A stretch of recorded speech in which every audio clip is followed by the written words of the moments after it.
They called my system Archangel, a bit grandiose for my taste, but the marketing department insisted.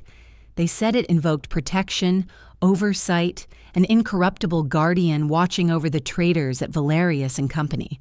It was a nice story. It just wasn't the true one.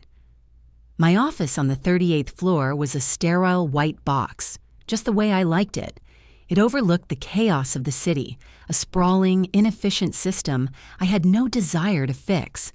My world was the one on the screen, lines of code flowing like poetry, the elegant architecture of a closed system, perfect and predictable. Archangel was my life's work, not just a compliance tool, but a statement of principle. The principle was simple. Every action has an equal and opposite reaction. For years, I had watched men in expensive suits treat that law of physics as an amusing suggestion. I decided to codify it. Publicly, Archangel was a marvel of efficiency, an artificial intelligence-driven pre-trade analysis engine that cut compliance drag by 90%. The traders loved it. It was lightning fast, unobtrusive, and greenlit almost everything. It made them feel free. What they didn't understand was that Archangel never forgot. It wasn't a gatekeeper. It was a perfect, incorruptible witness, built on a private blockchain ledger I'd patented 3 years prior. Every trade, every query, every keystroke was carved into cryptographic stone, immutable and eternal. It was less a guardian angel and more a celestial stenographer, recording every sin for a judgment day the sinners didn't even know was coming. My personal sanctuary sat on the corner of my desk, a half-restored Swiss music box from the 19th century, its delicate gears and levers exposed to the air. Beside it lay a set of watchmaker's tools. I found a deep calm in its mechanical precision. Each piece had a purpose. Each movement was a direct and foreseeable consequence of another. It was honest in a way that people, especially people in finance, could never be. It was a system that couldn't lie. I was building my professional life in its image. Then there was Keon Jennings. Keon was less a person and more a collection of cliches from a bad movie about Wall Street. He was the firm's golden boy, a title he'd inherited from his father, whose multi-billion-dollar fund was the bank's largest client. Keon dressed in suits that cost more than my car, but wore them with the casual carelessness of a man who had never paid for his own clothes. He walked onto the trading floor not with the focus of a professional, but with the swagger of a minor celebrity entering a nightclub. His success was a myth, a self-fulfilling prophecy fueled by the firm's best analysts and a board of directors who lived in mortal terror of his father taking his money elsewhere. He was a walking, talking example of nepotism-fueled arrogance, and my system saw him for exactly what he was, a catastrophic risk variable. I first registered him as a dedicated threat when he started calling me the fun police. It was a small thing, said with a smirk to his pack of junior traders as I passed by. They snickered like hyenas. I logged it as a data point, arrogance level, elevated. A week later, I received an email. The subject line read, "Compliance Feedback." Kian had sent it to the entire trading floor. It contained a screenshot of an alert Archangel had generated on one of his more creative trades. Below it, he had written a single line, "The computer says no. Guess we should all pack up and go home." The email was pointless, designed only to signal to his followers that the rules were a joke and that he was the one who decided when to laugh. I saw it for what it was, an unsanctioned stress test of the corporate hierarchy. I made a note. Propensity for public insubordination, high. He believed he was a maverick, a disruptor. That was his favorite word. He loved to sprinkle it into sentences that made no grammatical or logical sense. "We need to disrupt the compliance vertical," he'd say in meetings, leaning back in his chair with a look of profound genius on his face. "It's about monetizing sentiment volatility, not getting bogged down in legacy frameworks." He was a fire hose of empty jargon. He used the term paradigm shift to describe changing the brand of coffee in the break room. What he didn't understand was that you can't disrupt the truth. You can only ignore it and pay the price later. The price came due on a Tuesday. I was called into the main boardroom on the 40th floor. It was a glass cage in the sky, designed to make the people inside feel like gods. The chief executive officer, a man named Marcus Thorne, whose spine had been surgically replaced with gelatin years ago, sat at the head of the table. Keon was there, lounging in his chair, no tie, a picture of casual, unearned power. "Evelyn," Marcus began, his voice already slick with apology. "Kian has some concerns about Archangel's latest flag on the Phoenix trade." I looked at Kian. A $500 million derivatives trade, so complex and borderline illegal that it should have set off every alarm in the building. Archangel had simply done its job. It had flagged it, as it was designed to. Kian didn't even look at me. He laughed, a short barking sound. "Concerns?" "No, Marcus, I don't have concerns. I have a conclusion." He gestured dismissively in my direction. "Look, I get it. She was hired to check boxes. It's a cute hobby." He finally turned his full attention to the CEO, his voice dripping with condescension. "But this is the big leagues. We are trying to win a Formula One race, and she is the corporate equivalent of a parking brake." He leaned forward, his voice dropping for dramatic effect. "She is utterly useless unless you are going backwards." The silence in the room was absolute. It was a perfect crystalline moment of corporate cowardice. Every eye was on Marcus. Kian had drawn a line in the sand. It was his revenue against my rules. It was never a fair fight. "Get her out of my way," Kian said softly. Marcus Thorne, the CEO of one of the world's most powerful investment banks, gave a weak, almost imperceptible nod. I didn't react. I felt no anger, no surge of indignation. That would have been inefficient.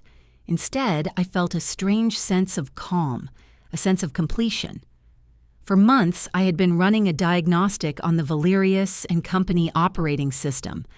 I had studied its vulnerabilities, its security flaws, its single points of failure, and I had just received my final, definitive data point. Kian wasn't a bug in the system. He was a virus that the system had chosen to protect. The equation was solved. The problem was no longer a variable. It was a liability to be neutralized. I made a single precise note on my tablet and closed the case. The meeting was over. So was Keon Jennings' career. He just didn't know it yet. The termination email arrived 2 days later. It was a masterpiece of corporate non-language.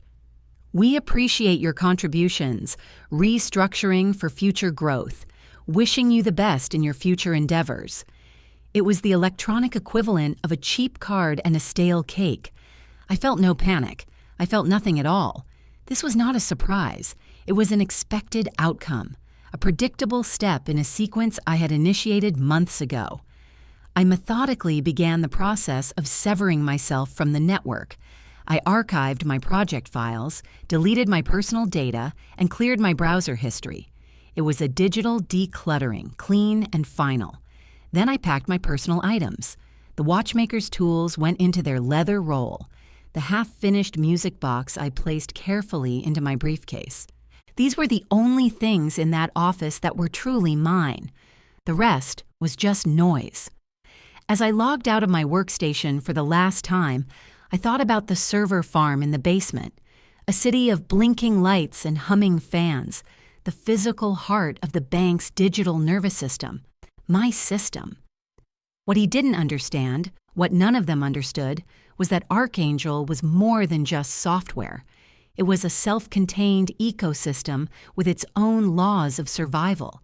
And I had built it with one hidden feature, a final protocol for an eventuality I had always known was possible.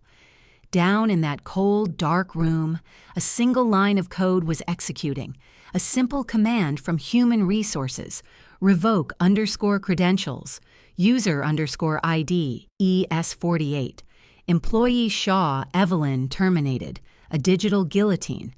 But my employee ID wasn't just an access key, it was the third and final part of a tripartite cryptographic key.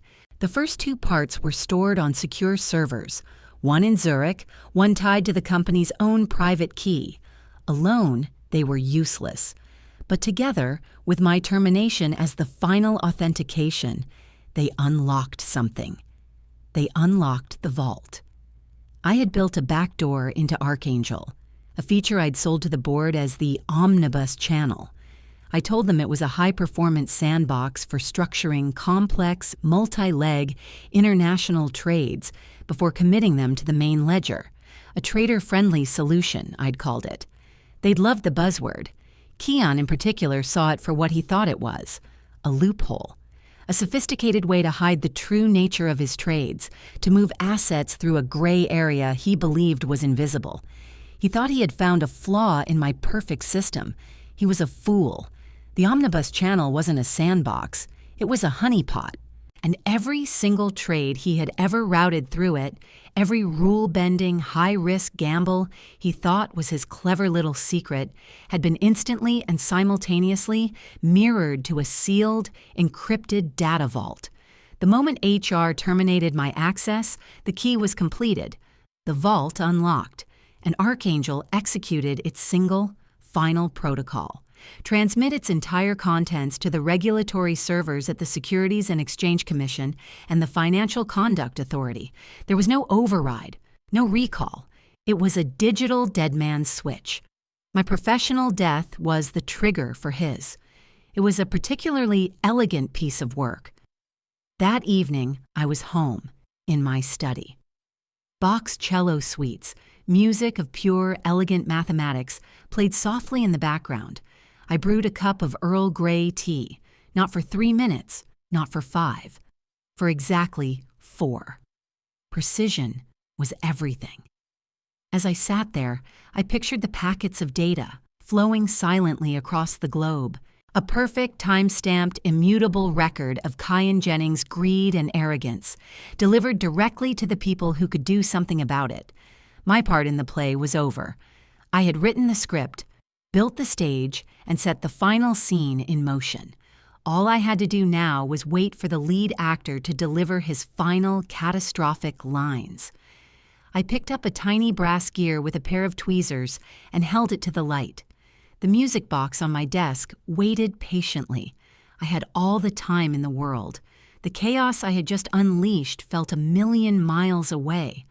All that mattered was this small, perfect system in front of me, and the quiet satisfaction of a job well done. I didn't need to be at Valerius and Company to know what happened next. I had designed the system after all. I knew the variables, I knew the actors, and I knew the inevitable outcome. With me gone, Kian was a king without a conscience. The parking brake had been released, just as he'd wanted. He was free to drive as fast as he liked. He wasted no time. High on his victory, convinced he was an untouchable titan of the universe, he put together the biggest, most reckless trade of his career. It was based on insider information so hot it was practically radioactive. A guaranteed win, provided no one was watching, and he believed no one was. He was so proud of his ghost channel, as I later heard he'd called the omnibus channel. He'd bragged about it to a junior trader, a foolish boy who probably thought Kian was a genius. He funneled the entire billion-dollar trade through the honeypot, confident that he was moving through the shadows of my system. He had no idea that he was standing in a spotlight, meticulously documenting his own crime in cryptographic perfection. He thought he was stealing fire from the gods. In reality, he was just signing his own confession over and over again. The next morning must have been glorious for him, for a few hours at least. The trade had paid off, massively. The numbers on the screens were an electric green. The trading floor would have been buzzing, the air thick with the smell of money and testosterone. Kian would have been holding court, a conquering hero, the man who had monetized sentiment, volatility, and disrupted the legacy frameworks. I'm sure he used both phrases. And then the elevators opened. The arrival of federal regulators on a trading floor is a unique and terrible spectacle. They don't rush. They don't shout. They move with a calm, bureaucratic certainty that is far more terrifying than any SWAT team. Sober-faced men and women in sensible shoes, carrying briefcases full of subpoenas. The buzz on the floor would have died instantly. A wave of silence would have spread from the elevator bank. The electric green on the screens would have suddenly seemed sickly. But here was the beautiful part, the detail that brought me a particular intimate satisfaction. They didn't ask for the CEO. They didn't go to the legal department. They walked, with calm, unhurried purpose, through the maze of desks, past all the other star traders. They walked directly to Kian Jennings. One of them was holding a piece of paper, a warrant.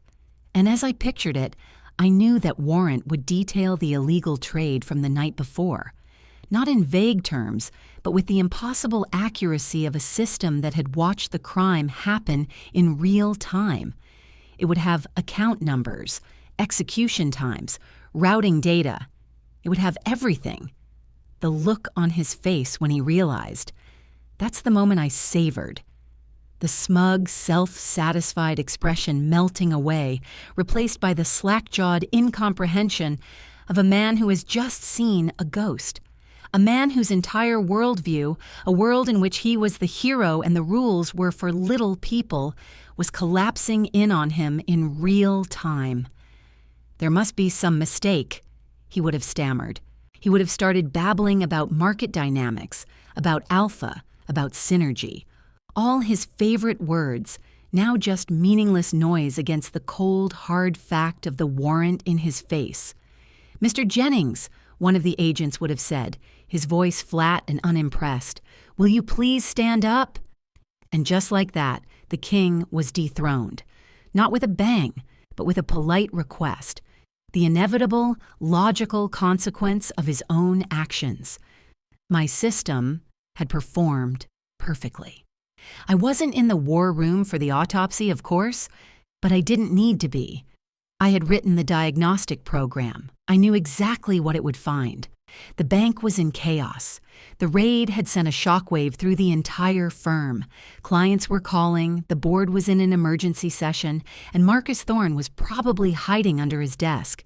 They had a crisis, and they had no idea how it had happened. They needed answers. So they called in their head of technology, a man named David Chen, a good man, a brilliant engineer who had always been suspicious that Archangel was more than it seemed. I can picture him now, standing in that glass cage in the sky, in front of a giant screen. The mood would have been grim. Marcus Thorne, his face ashen. The remaining board members, a collection of pale, terrified men in tailored suits. "We've done a full forensic audit of the Archangel system," David would have begun, his voice steady but strained. "We can't find any evidence of an external breach. The data the SEC has, it didn't come from a hack. It came from the system itself. He would have typed a command and the screen would have filled with lines of code. Archangel's back-end architecture, my architecture. It's perfect," he would have stammered, a note of awe in his voice. Every trade Keon ever routed through the so-called omnibus channel was instantly and simultaneously mirrored to an encrypted data vault. He would have pointed to a specific section of code, a thing of beauty I had labored over for weeks. The cryptographic key to that vault was tripartite. 3 pieces, useless on their own, required to unlock the data. One piece was tied to the company's private key. Another was on a secure server in Zurich. He would have paused, taking a deep breath before delivering the final devastating blow. The third was keyed to Dr. Shaw's unique employee ID.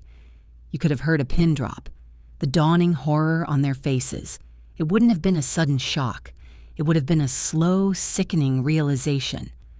The climax of the story was not a confrontation between me and Kian.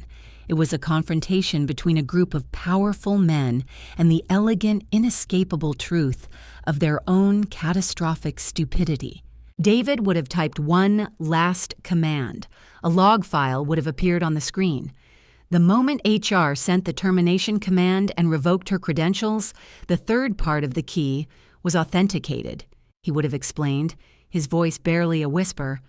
The vault unlocked and executed its single, final protocol, transmit its entire contents to the regulatory servers at the SEC and FCA. He would have looked directly at Marcus Thorne. She didn't just build a compliance system, he would have said, the truth of it finally clear. She built a personalized trap for Kian, baited with his own arrogance. He wasn't hiding his trades. He was notarizing them for the federal government. In that moment, Marcus Thorne would have understood. He hadn't just fired an employee.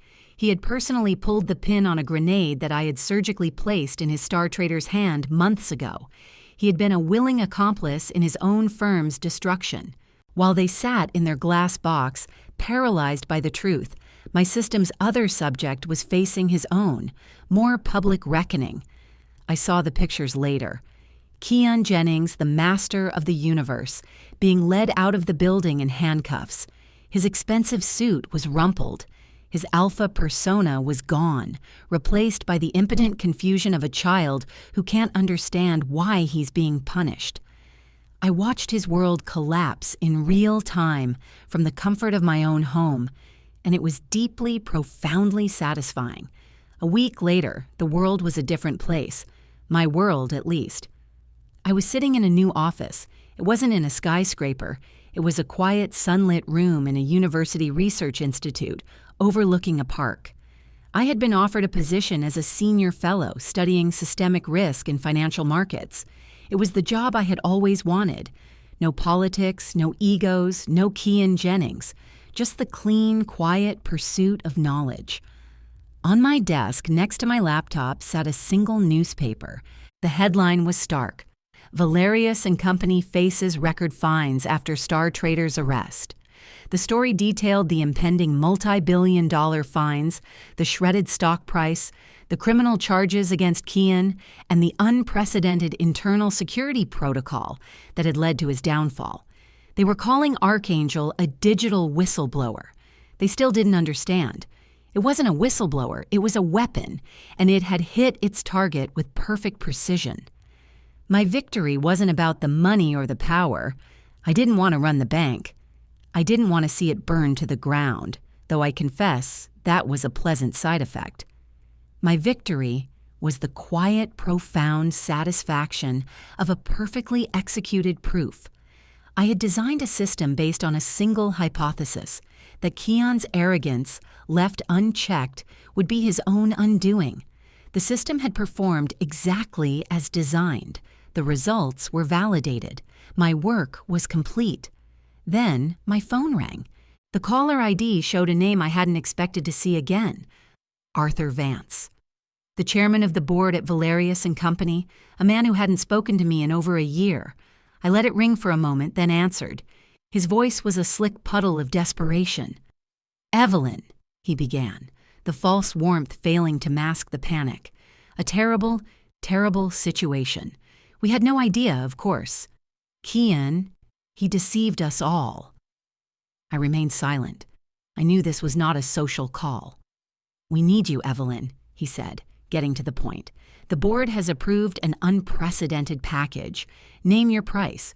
We want you to come back, to lead an independent oversight committee. You'll have complete autonomy. You can rebuild the entire compliance division in your image." I listened patiently, without interruption, as he laid out the offer. More money than I could ever spend. More power than I had ever wanted. A chance to be the queen of the ashes. He was offering me everything that people like him thought people like me desired. He didn't get it. He never would. When he was finished, a hopeful silence hung on the line. I let it hang there for a few seconds, just to let the weight of his desperation settle. Then I delivered my final report with the calm finality of a scientist stating an undeniable conclusion.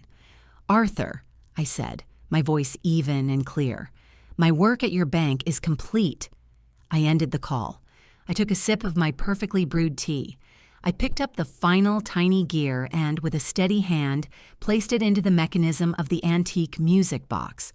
I closed the casing. I wound the key. And for the first time in over 100 years, it began to play a clear, perfect, and beautiful melody.